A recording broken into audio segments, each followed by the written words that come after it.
In this video, I'll be showing you how to create Google Docs spreadsheet. It's a very simple method, so if you find this video helpful, be sure to drop a like and subscribe. But anyways, getting into it, it's very simple to go ahead and do this. So all you want to do is open up your browser of choice. And then from here, just go over to like google.com, make sure you're signed in, go to the top right where it says Google Apps, like so. And then all you want to go ahead and do is scroll down, and then you're going to find Sheets as one of the options. So go ahead and click on that. Then you can open up a blank spreadsheet, or you can open up one of their templates if you want to go ahead and do that as well.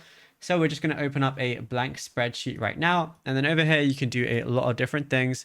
But if you want specific things, you can also go ahead and find whichever thing you want, like content trackers, product prioritization, and different things like that as well.